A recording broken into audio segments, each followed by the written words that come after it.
नमस्कार। आप सभी पशुपालक भाइयों को आपका अपना यूट्यूब चैनल पशुपालन जानकारी में स्वागत है। किसी भी डेयरी फार्म का सक्सेस और उसको आगे बढ़ने के लिए वो निर्भर करता है उस फार्म का जो बच्चा है उसके ऊपर डिपेंड करता है। इसीलिए डेयरी फार्म पे जो बच्चा पैदा होता है उसका मैनेजमेंट, उसका वैक्सीनेशन और उसका फीडिंग, ये तीनों चीज़ के ऊपर बहुत ज़्यादा ध्यान देना चाहिए।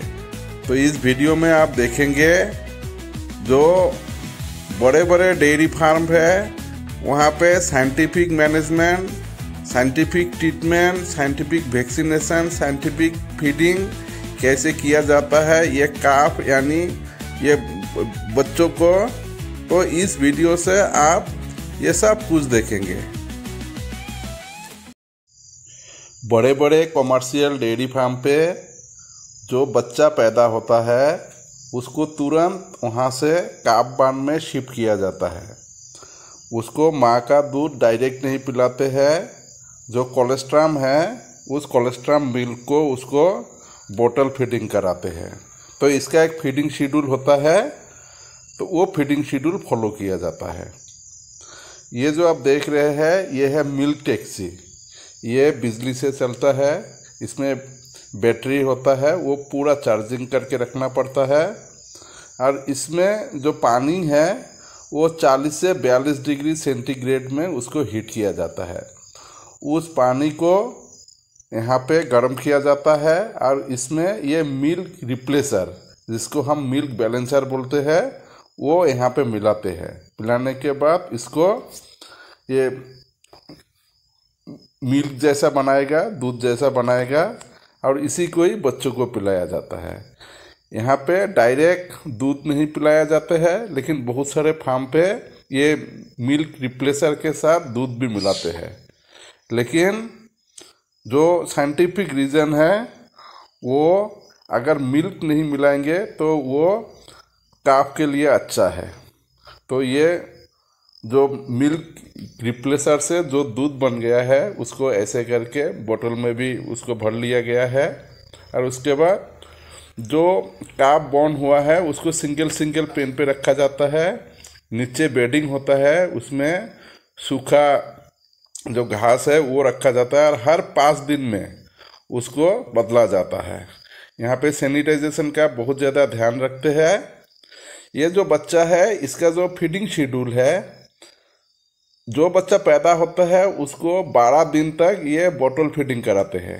ये बॉटल फीडिंग, इसमें बॉटल में ही दूध दिया जाता है। जो बच्चे को पीना नहीं आता है ऐसे उंगली से उसको जो है आदत डाल के ऐसे करके बॉटल के निप्पल में मुँह ला देते हैं और वो वहाँ से ही सीख जाते हैं। ये यहाँ पे मॉर्निंग और नाइट 2 टाइम इनको फीडिंग किया जाता है। जो बच्चा का उम्र पहले दिन से 12 दिन का होता है उसको 2 लीटर एक टाइम पे दूध पिलाया जाता है।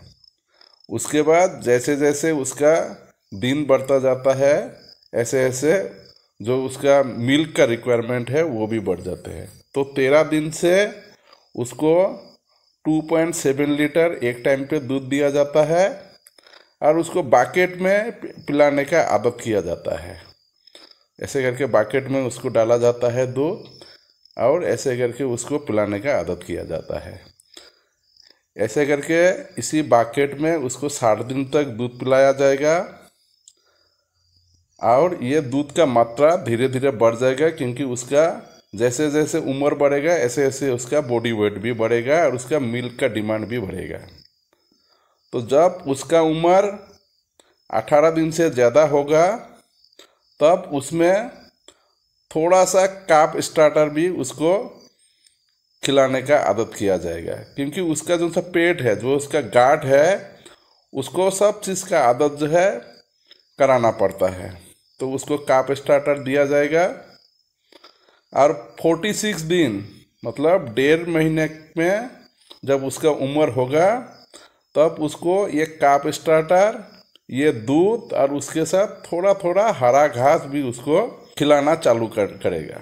अब देखिए जैसे ये मिल्क टैक्सी इसका काम हो गया आप इसको जो है बहुत अच्छी तरह से उसको जो है सफाई करेगा, क्योंकि जो रात को फिर जो है बच्चों को दूध पिलाना है तब के लिए इसको पूरा क्लीन करके रखना पड़ेगा, क्योंकि यहाँ से जो ऑर्गेनिज्म है, जो बैक्टीरिया है, वो सब दूध के माध्यम से बच्चों पे ना जाए। तो ऐसे क्लीनलीनेस का बहुत ज़्यादा ध्यान दिया जाता है।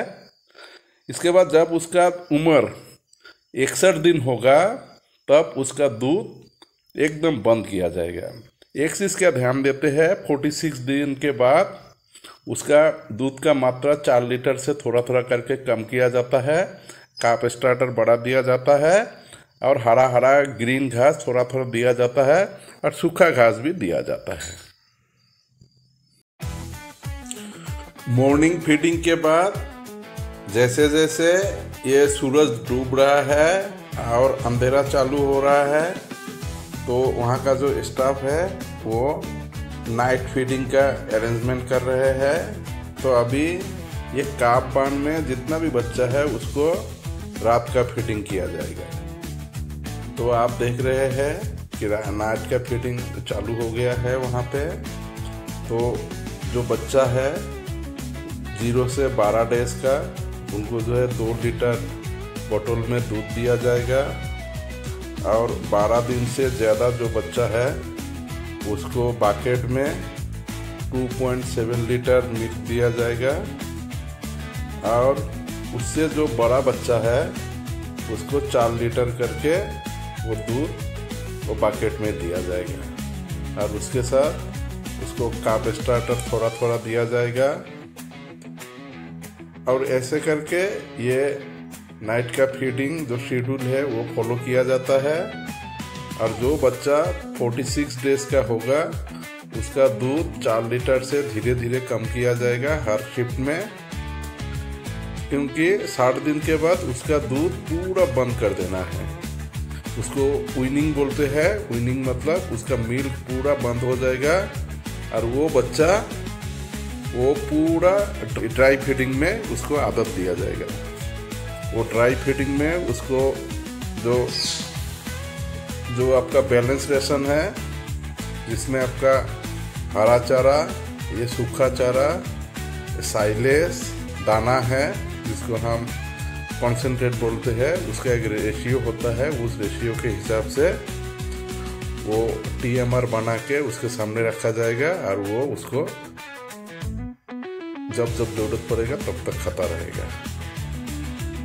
लेकिन ये जो काफ बांध है, इसमें वो 60 दिन से पहले वाला जो बच्चा है उनको काफ स्टार्टर अलग से दिया जाता है, उसको ग्रीन थोड़ा थोड़ा दिया जाता है, और सूखा चारा भी उसके सामने रखा जाता है, क्योंकि वो पहले से ही उसका आदत डाले।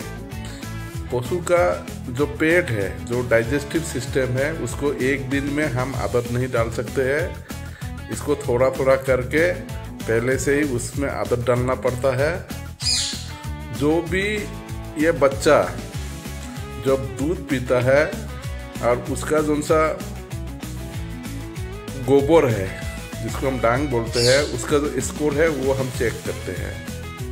अगर उसमें काफ स्कोर हो गया या तो कोई भी बीमारी हो गया, तो जो सा दूध का मात्रा है वो हम कम कर देते हैं, और उसको हम वहाँ से हटा के उसको हम आइसोलेशन ट्रीटमेंट बांध पे रखते हैं, और वहाँ पे उसको ट्रीटमेंट किया जाता है।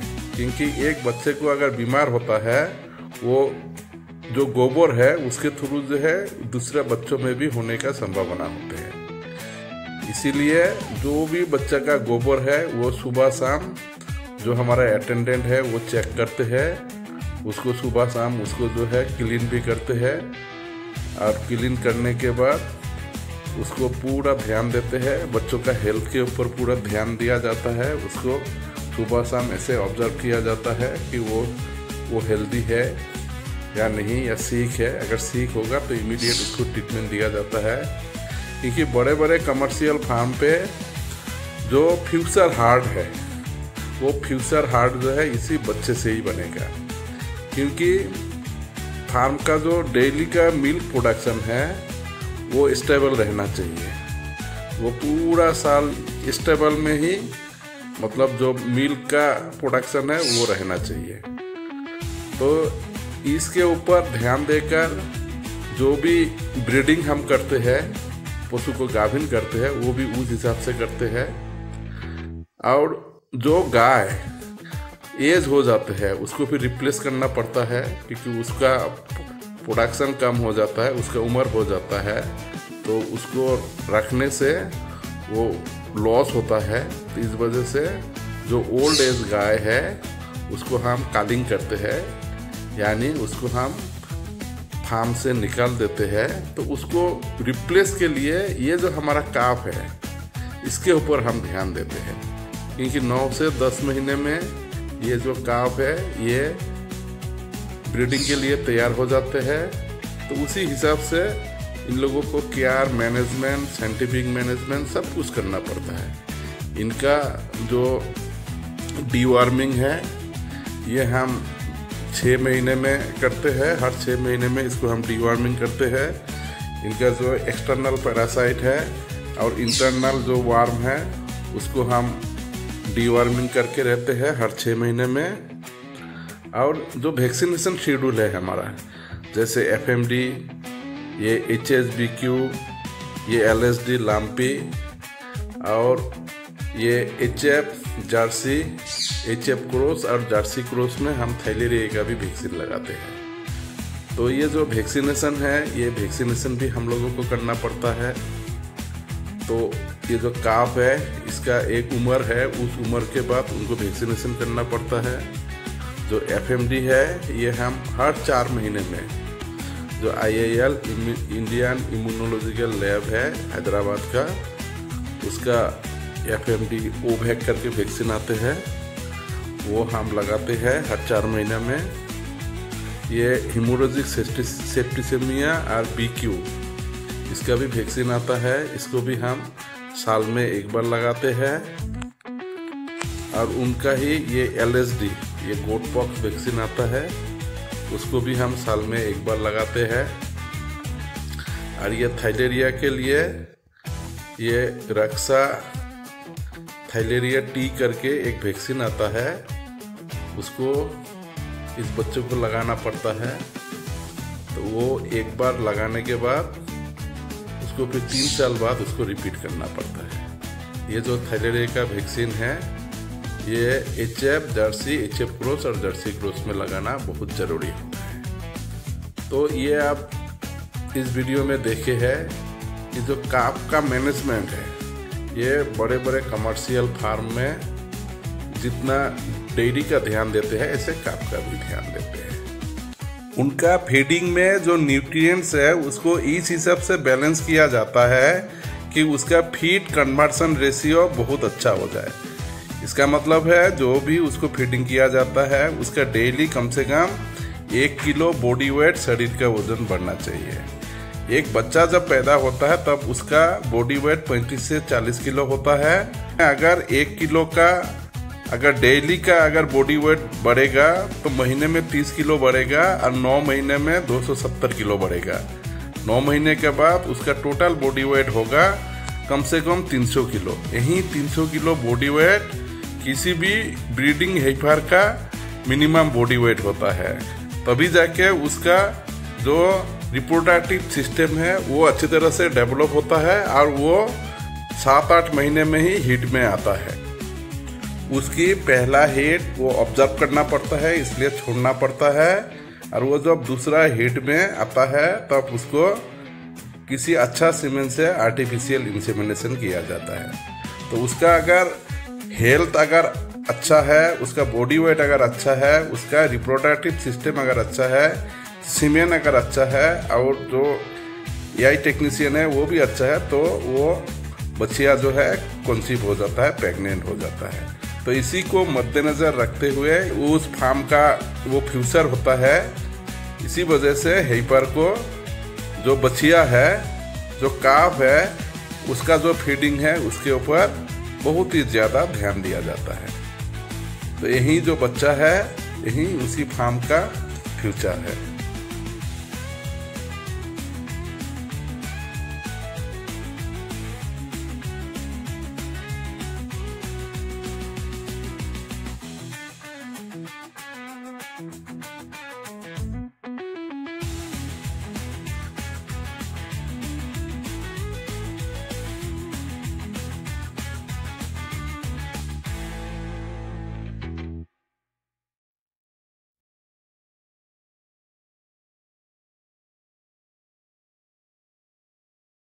ये उनका फ्यूचर हार्ड है, इसी से उस डेयरी का फ्यूचर डिपेंड करता है। तो इसलिए ये काफ को बहुत ज़्यादा ध्यान देते हैं। धन्यवाद।